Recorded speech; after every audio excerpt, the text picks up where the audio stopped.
Tak kira joget, anduke kaya mburi ngene kok siji. Oh tadi sik wae sing anu. Sing napa? Jawa Mbang. Nah, bijak. Saka kono krungu kok bareng aku omong kok ora krungu mong kanggo guson sistem lho. Ya bener bapake kae suda rungon. Ora ya, aku krungu. Jenengan awan ra jelas kok. Jelas wae. Ya, sing mas kene. Oh, cen kok, Pak. Iki mau sing kare dhewe ra jelas lho. Nek sing jelas aku meneng wae. Jelas wae. Sik. Ayo. Nggih kula, Pak. Kowe tekan kene karo sapa? Kalih bojo kula. Numpak mobil. Nggih. Oh, liwat ndi mau?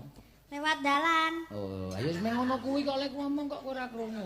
Kula ya iso nek kene krungu. Kowe ndene karo sapa? Bareng bis. Bareng bis ora nggo mobil. Ora duwe.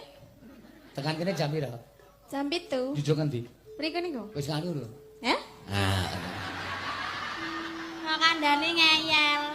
Lah iki mau muni piye, Jal? Lah krungu ora? Ora. Wah, berarti ya budek. Aku ki ora budek lho.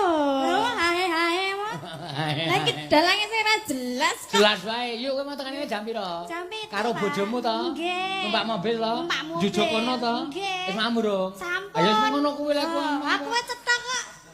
Ayo nek karo kowe cetha. Kowe tekan kene jam pira, Tin? Jam 7. Numpak apa? Bis. Anu jujuk endi? Mriko niku. Wis mamur to? Mpun. Karo ngomong sini. Ah. Ya berarti budek, Mbak. Piye? Ah piye? Kowe iki nyeluk dalan kok Lah Mbok sisan. Terus aku le mono. Ngono. Pak melet barange. Ya men ya ora melet yo kon melet kok.